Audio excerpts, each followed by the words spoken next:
Vedare tinokuchingamidzai zvekare kune chimwe chirongwa pano paZim Facebook Secrets and Confessions.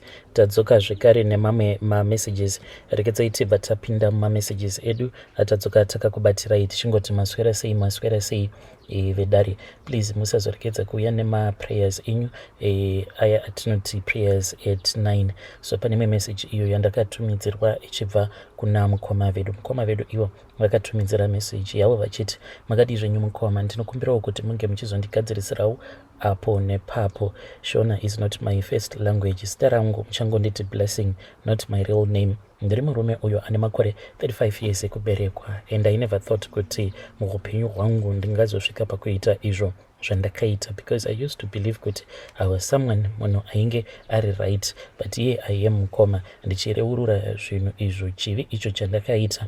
Have been hiding this for many years. So inini ndigere muno mubulawayo munyika yedu yeZim. Saka mukoma zvakaitika ndezvekudai. So it all started, it was in the year 2017 apo pandainge ndiri murelationship neumwe musikana uyo wandainge ndichidisisa nemoyo wangu wose. Zita rake ndichamuti Nyarai. So we dated each other for 5 years, and I thought kuti honestly this one, she was the one. Inini naye we had plans, like plans, big plans for the future. Taigara tichingotaura, we will talk about marriage, starting a family. Then one day she left me for no particular reason at all. Painge pasina explanation, no goodbye, just gone. Ndakarwadziwa mukomanashi nekuda kwekuti panguva yacho iyoyo ndainge ndabva mukumupa mari. Tainge tichiita business redu, zvataiita ndezvekudaiswa taipota tichinohodha masneakers kuBotswana. Taiti kana tahodha masneakers aya then taibva tazotengesa. So iye sezvo tainge tatova nemakore akawanda kudaro tichigara tose, even though sometimes aizombopota achienda kunogara nevabereki vake kuHarare uko, but we used to believe kuti me and her we were going to be together for good. Apa chainge chichiitika ndechekuti aiti kana akabatira pamuviri paya, then pamuviri paya pazobva. And later on I was then told by one of her best friend kuti iwe zvipiko munhu uyu aikunyepera, aigara achitaura iye achiti haadi kuti ange achizvara newe mwana. Ndakarwadziwa mukoma ndichitanga kunzwa kuti musikana wangu, mukadzi wangu ainge atonditiza, ainge atova kuSouth Africa uko apa nemari yose iyo yandainge ndakamupa, but dai ndakakwanisa kunyumwa zvimwe kuda ndingadai ndisina kumupa mari, because zvakaitika ndezvekuti iye instead yekuti ange achiti anoda mapula when she was supposed to go and restock kuBotswana, but akabva azoshingirira kuchinja mari yose iyo yatainge tiinayo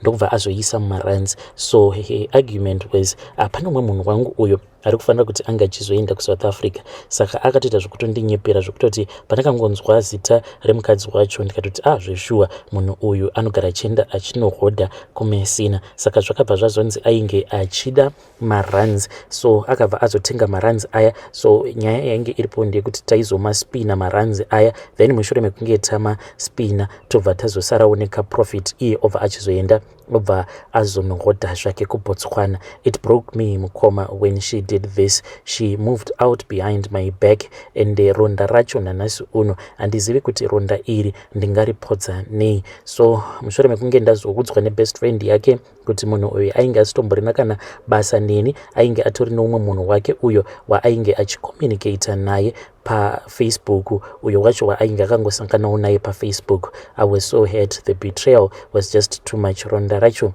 it was quite a deep cut than anything that I had ever felt before. Saka I could not let her go. Instead of letting her go, ndinge ndichitsvaka umwe munhu wekuti ndingabuilda naye a brighter future. I found myself ndava kusakwanisa kusafunga nezvake. Ndainge ndava kungogara ndichingofunga nezvake 24/7 ndichingoti asi munhu uyu kosei akandirwadzisa kusvika palevel rakadaro, asi munhu uyu kosei akandirwadzisa kusvika palevel rakadaro. So mukomanashi ndakabva ndachizotaurirana neumwe uyo wandainge ndichiziva. Munhu uyo wandainge ndichiziva ndainge ndichingonzwa kuti anopota achienda kuHarare uku ndokwainge kuchinzi ndiko kwainge kuine imwe n'anga iyo yaipota ichimusimbisa murume uyu. So mukoma, that was the first time kuti ndinge ndichitoenda wo ndichinokonsulta naSangoma. So ndakazoti ndataurirana nayo Sangoma iyaya. Saka Sangoma iyi yakabva yazondiudza kuti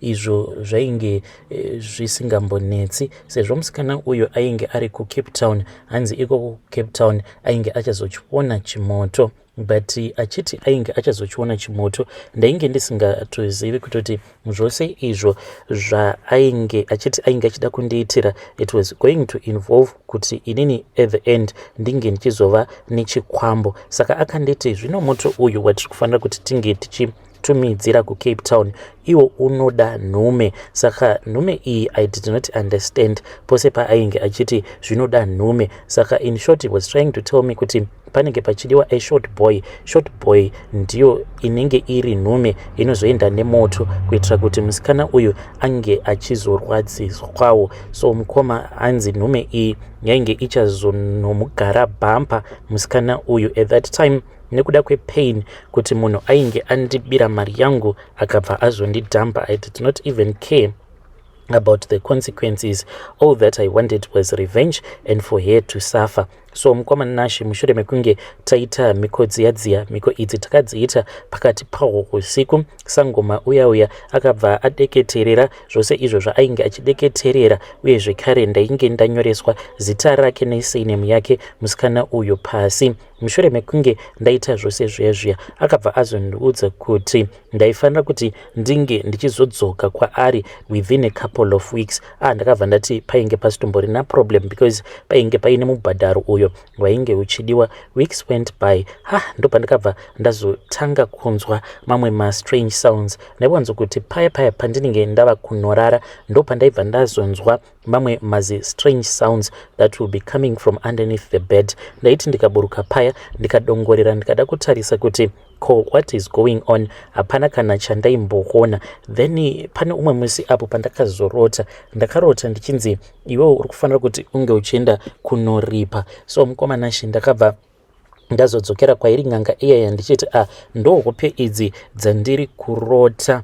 Wanikwe ng'anga iyaya yainge yava kundichinjira ikabva yanditi saka iwewe murume iwewe unoreva kuti pose apa pawagara hauna kumbogara wakanzwa here makuhwa ainge achibva nekuCape Town uko? Ndikabva ndati hongu makuhwa ndakamanzwa ainge achibva nekuCape Town, vanhu vachindiudza kuti Nyarai uya akazodzingwa nemurume mushure mekunge abatwa aine chikomba, zvichinzi ikoko ava kutoita zvekutotengesa muviri wake kuCape Town. And uye zvekare 3 days after adzingwa nemurume akabva azobayiwa nebanga neumwewo murume uyo ainge amukecha. Sekuru ava ndakabva ndachizotaura navo, ndakati ndataura navo ndikabva ndati asinai sekuru chimbondiudzai ko zvivakomana izvi zvamava kutaura nezvazvo zvivakomana izvi ingawani patakatanga kuita zvinhu izvi hamuna kana kumbogara makandiudza kuti inini ndatova nacho short boy ichi, vachireva ivo kuti chikwambo icho chandainge ndatova nacho. Saka ivo sekuru vaya vakabva vati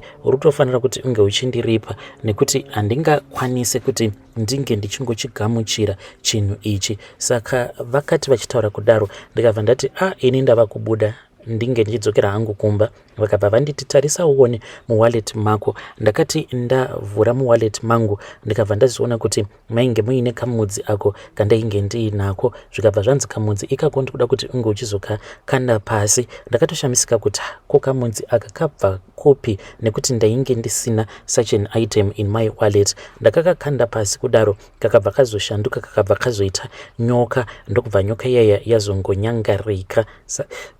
Ndokubva nyoka iyaya yabva yazongonyangarika. Saka ivo vakabva vazonditi nyoka iyoyi ndiyo inopota ichishanduka ichiita kamukomana kako. Saka ini handikwanise kuti ndige ndichizogamuchira mudzi uyu iwe usina kundibhadhara. So ndonyaya iripo, ndiri kutsvakawo vanhu vekuti vanokwanisa kundibatsira. Kana varipo vanhu vekuti vanokwanisa kundibatsira, please ndapota muri yeZimbabwe ndibatsireiwo, nekuti chikwambo ichi shuwa chingori chikwambo chekuti ndakangochitorera kuti ndinge ndichizongochishandisa pakushungurudza ex-girlfriend yangu. Hanzi ivo vari kuda mombe dzinokwana idzo kuita 4. Hanzi mombe idzi kunyange ndikavapa iri cash hapana problem, asi hanzi jongwe ndinofanira kuti ndinge ndichitoita rekutotsvaka ndobva ndaritenga, rinofanira kuti ringe richizova reblack in color. Ndiyo confession yangu mukoma. Kana kuri kuzonzi mukaposta nyaya yangu, ndinokumbirawo kuti munge muchizondiudzawo, ndichange ndichizotevererawo mucomment section.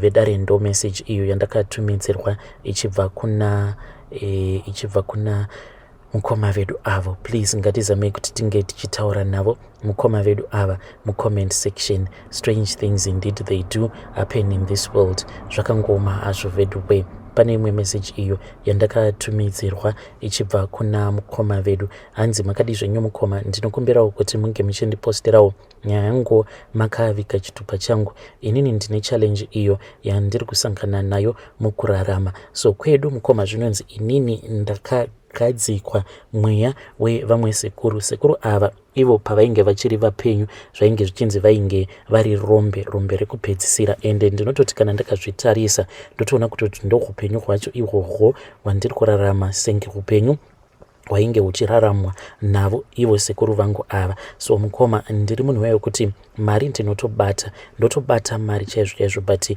ndinozvibvunza kuti asi mari yacho iyo yandabva mukubata ndamboishandisei? Ndobva ndaona kuti there is nothing that I would have done. Even munhu akandibvunza kuti naiwe ko mari yose iyi yawanga uinayo waishandiseiko, then ndinombozama kuti ndinge ndichicalculata ndichiita sei. But at the end of the day ndoona kuti ndiri munhu wayo kuti ndinongobata mari. Kana ndabata mari ndobva ndatongoidya paya, and kunyange ndikati mari iyi handisi kuda kuti ndinge ndichizoidya, but still amenoso zvazvinongoita mukoma, zvekuti life yandiri kurarama inorwadza, handidi kukunyeperai. So far ndasangana nevakadzi I think vanotosvika more than 10, but pauteni hwavo vandagara navo mukomanashi vanokwana ivo kuita 6. Saka ndikudawo kuti mhuri yeZimbabwe inge ichindibatsira. Ndichange ndichizotevererawo mucomment section pose pandinozama kuti ndinge ndichimbodzifambira nyaya idzi amenoso zvinongoitika.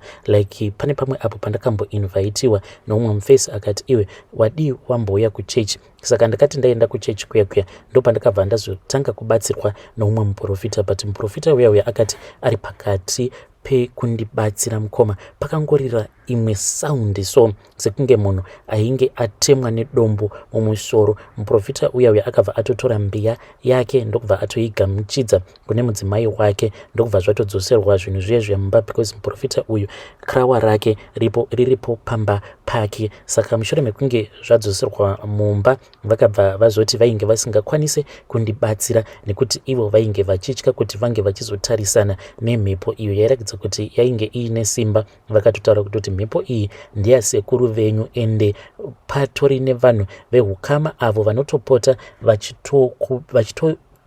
pane vamwe vanotopota vachitobikira doro mudzimu uyu, nekuti iwo kugara kwawakaita pamuri uchiita zvekurombe kudaro, vamwe vose zvinenge zvichireva kuti upenyu hwavo vanenge vakasunungukirwa nechiraramo chavo, because imi ndimi mega rombe redzinza.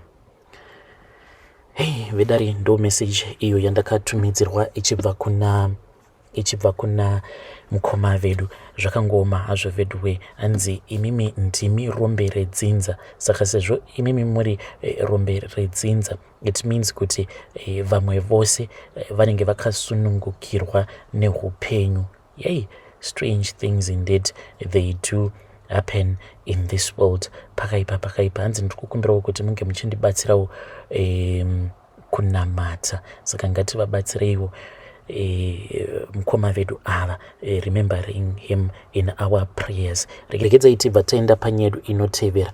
Nyedu inotevera yakamira sekudai so. Hanzi makadi zvenyu mukoma, ndinokumbirawo kuti munge muchindiposterawo nyaya yangu makavika chitupa changu. Inini mukoma ndoda kureururawo izvo zvandakaita mushure mekunge amai vepanext door ndaanzwa kuti ivo nemurume wavo vainge vari pakati pekutsvaka mbereko. So zvakaitika mukoma ndezvekuti inini nemudzimai wangu takati takatengawo stand yedu muHarare ndokubva tavaka paya. Saka takatanga taita best friends nevamwewo avo vainge vari maneighbors edu. Saka ndo vataipota tichiti please titarisireiwo. At that time tainge tichiri kuSouth Africa tichiti mabhirita edu titarisireiwo kuitira kuti vasazotibira building material yedu. Zvadaro mukomana achi takati tapedza paya ndokubva tachizodzoka zvedu. Now we are permanently based muno muSouth Africa. So tichitanga kugarisana navo vavakidzani vedu ava, munongoziva kuti vakadzi vanenge vachishare masecrets avo. Saka mudzimai wangu iye akabva azoya one day akabva anditi ya upenyu hwakaoma. Ndikabva ndati kochiko naidhia, akabva ati ko vanhu ivava munozviziva kuti vatova ne7 years kubva zvavakaroorana vakatochata but mbereko iri kutoramba zvachose. Akabva ndati saka nyaya yacho ndainge ndisitomborina kana basa nayo mazuva acho, ende mukadzi wacho ndainge ndisingatombomuone sekunge ainge ari munhu uya wekuti ainge ari attractive. But namadhamu takazoita kanguva kekuti takambonetsana. Saka mukuzononetsana mukadzi uyu mukoma ndakabva ndazotanga kufunga nezvake ndikati but munhu uyu kana kuri kunzi ndikazomutsotsa ndingatadza kutomumitisa here ndikatomupa mwana rather than kuti arambe achingoshungurudzika kudaro. Apa iniwo ndainge ndisingatombozivi kuti iye ainge atobatwawo nemweya iwoyo wekuti ange achimboexperimenta for the first time, achida kuona kuti iye ndiye ainge aine problem here kana kuti murume wacho ndiye ainge aine problem. Zvadaro mukoma takabva tazongotanga kungoita friendly until pane pamwe madam pavakazoenda kumusha nekuti vamwe sisi vavo vainge vakabva kuJoni vainge vachirwara, saka vainge vakaenda kunopepa sisi vavo. Zvadaro mukomanashi uyu mukadzi uyu kunyange ainge achitozviziva kutoti mukadzi wangu ainge asipo pamba, ainge akaenda kumusha, but aitonyepedzera kungouya. Sometimes aikwanisa kuuya kana kuma7 achingobvunza umwe wake. Saka pakuzonobuda paya tine mbwa, but mbwa idzi dzainge dzichitomuziva. Aibva ati ndinokumbirawo kuti munge muchindiperekedza. Iniwo ndaibva ndamuperekedza paya. Kudzamara one day takati tichifamba ndikabva ndaita zvivindi, ndainge ndichifamba ndiri kumashure kwake ndokubva ndazongokaruka ndamumbundikira paya. Ndakati ndamumbundikira kudaro then tikabva tatotanga kutotsvodana. Mukoma takangoita bonde redu takamira kudaro. Kubva ipapo zvainge zvatova zvinhu each and every day. Kudzamara achizondiudza kuti iwe I won't even believe it. Ndikati kochi? Akabva anditi unozviziva here kuti wakandipa pamuviri iwe ndava nenhumbu. Apa ainge achifara sei because akaita zvekuuya achiita kumhanya ndokubva andihaga paya. Akabva ati you have completed me, you have made me to become a woman that I so desired for a very long time ago. Saka takabva taronga zvinhu zvedu.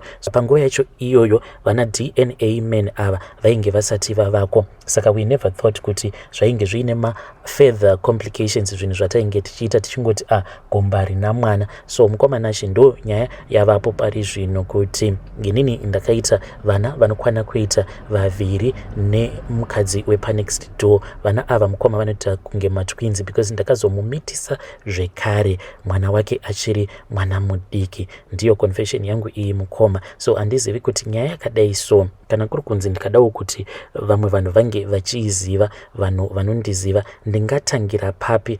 Whom am I supposed to tell? Shamwari dzangu dzepedyo here kana kuti hama dzangu dzepedyo kana kuti mudzimai iyewo hana kana hama yake iyo? Iyewo on her side pane vamwe sisi vake, only she is the only one who knows kuti inini ndini baba vevana vemunin'ina wavo. Kusapota mukoma ndinotosapota. Nditori nekamwe kashop ako kandakatovhura in secret kasingatombozivikanwe nemudzimai wangu. Saka iye anotongoenda kushop kuya achitongonokolekta. Dzimwe nguva anokwanisa kutombonyepedzera sekunge ari kuenda somewhere, izvo anenge achitoenda kutono order magroceries emushop imomo. This is my secret. Hey, vedare ndo message iyo yandakatumidzirwa ichibva kuna ndo message yandakatumidzirwa ichibva kuna mukoma vedu avo. Please ngatizame kuti tinge tichitaura navo mukoma vedu ava mucomment section. Zvakangoma hazvo vedu we.